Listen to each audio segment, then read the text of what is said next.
पहली नजर का प्यार। सुशांत 24 साल का दिखने में डिसेंट और स्मार्ट लड़का था। अंकिता को उसने पहली बार एक शॉपिंग मॉल में देखा था। अंकिता देखने में किसी परी जैसी थी। सुशांत को अंकिता को देखते ही पहली नजर का प्यार हो गया। उस दिन सुशांत अंकिता को देखकर ऐसे मदहोश हुआ कि ना उसे अंकिता से मिलने की सूझी और ना ही उसने सोचा कि उसका नाम या नंबर पता किया जाए। बस वही मूर्ति की तरह खड़ा होकर उसे देखता रहा। अंकिता थोड़ी देर बाद वहां से चली गई। अंकिता के चले जाने के बाद सुशांत का सुख चैन सब चला गया। सुशांत को लगने लगा अगर वह अंकिता को फिर से नहीं मिलता है तो शायद उसकी जान निकल जाएगी। यह एहसास जितना दुखदाई था उतना ही अनोखा था। कहीं ना कहीं उसे यह सब अच्छा लग रहा था। शायद यह प्यार था, सच्चा प्यार। अंकिता को ढूंढने का और कोई जरिया था ही नहीं। इसीलिए सुशांत अब हर दिन उसी मॉल में जाकर इंतजार करने लगा कि किसी दिन अंकिता वापस वहां आएगी तो वह उसे मिल पाएगा। पूरे 2 हफ्तों तक वह लगातार उस मॉल में जाता और पूरा दिन वहां पर अंकिता का इंतजार करता और हर आने जाने वाले लोगों पर नजर रखता।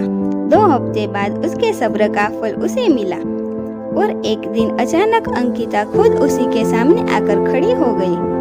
अचानक अंकिता को अपने सामने देख वो बहुत खुश हो गया और शौक भी। उसके मुंह से कोई शब्द नहीं फूट रहा था। जब काफी देर तक वह कुछ भी नहीं बोला तो अंकिता ने उसे कहा, क्या हुआ? इतने दिनों से मेरा इंतजार कर रहे हो और अब जब मैं सामने खड़ी हूँ तो तुम मुझसे बातें नहीं करोगे? सुशांत ने चौंकते हुए कहा, हाँ करूँगा, बिल्कुल करूँगा, लेकिन पहले यह तो बताओ तुम्हें कैसे पता चला कि मैं इतने दिनों से यहाँ तुम्हारे लिए आता हूँ? मुझे यह सब इसीलिए पता है क्योंकि जिस दिन से तुमने मुझे देखा और उसके अगले दिन से तुम यहाँ हर रोज मेरी तलाश में आने लगे, उसी दिन से मैंने भी तुम पर जासूसी करना शुरू कर दी थी, अंकिता ने कहा। सुशांत के मन में एक और सवाल कौंधा। उसने पूछा, अच्छा यह तो समझ में आया कि तुमने मुझ पर बरोबरी जासूस की, लेकिन फिर भी यह क्लियर नहीं हुआ कि तुम्हें कैसे पता चला कि मैं तुम्हारी तलाश में यहाँ पर आता था। और एक सवाल कि जब तुम्हें यह पता चल गया कि मैं तुम्हारे लिए यहाँ आता हूँ, तुम्हें अजीब नहीं लगा या मुझ पर गुस्सा नहीं आया? अगले दिन आकर जब तुमने मेरे बारे में उसी दुकान में पूछताछ की जहाँ से मैंने खरीदी की थी, तो उस दुकानदार ने तुम्हें तो मेरे बारे में कुछ भी नहीं बताया, लेकिन मैं उसकी रेगुलर कस्टमर हूँ, इसीलिए उसने फोन करके तुम्हारे बारे में मुझे सब कुछ बता दिया था। मुझे अजीब लगा था कि कोई क्यों मेरे बारे में छानबीन कर रहा है, इसीलिए मैंने उसी दिन से यहाँ पर आकर तुम पर जासूसी करना शुरू कर दिया और दूर से ही तुम पर नजर रखने लगी, अंकिता ने कहा। अंकिता आगे बोली, उस दिन सिर्फ तुम्हें ही मैं पहली नजर में पसंद नहीं आई थी, मैंने भी तुम्हें मॉल में देखा था और मुझे भी तुम अच्छे लगे थे। इसीलिए जब मैं तुम पर नजर रखने लगी तब मेरे मन में भी तुम्हारे बारे में और ज्यादा जानने की मंशा जागी। इसीलिए मैं उसी दिन से तुमसे बात करने के लिए नहीं आई और इन 2 हफ्तों में मैंने तुम्हारे बारे में काफी कुछ जाना। मुझे यह तो पता चल गया था कि तुम मुझे इसीलिए खोज रहे हो क्योंकि तुम मुझसे प्यार करने लगे हो, लेकिन मुझे इस बात को कंफर्ट करना था कि कहीं तुम्हारा प्यार सिर्फ शारीरिक आकर्षण तो नहीं है जो अक्सर इस उम्र में हो जाया करता है।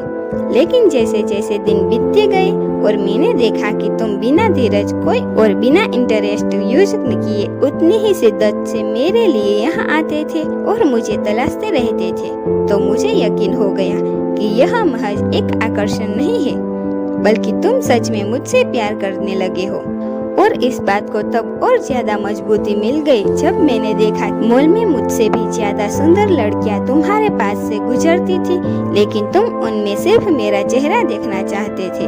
इन 2 हफ्तों में तुम पर नजरें रखते रखते मेरे दिल में भी तुम्हारे लिए प्यार जाग गया और मेरा प्यार भी आकर्षण नहीं है क्योंकि मुझे भी अब बिना तुम्हें देखे चैन नहीं आता है और मैं भी वही चाहती हूँ जो तुम चाहते हो।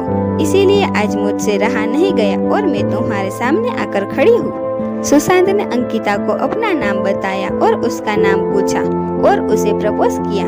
अंकिता ने हाँ कहा और दोनों के चेहरे पर अपने सपनों के हमसफर से मिलने की खुशी चमक उठी और एक प्यारी सी प्रेम कहानी का हैप्पी एंडिंग हुआ।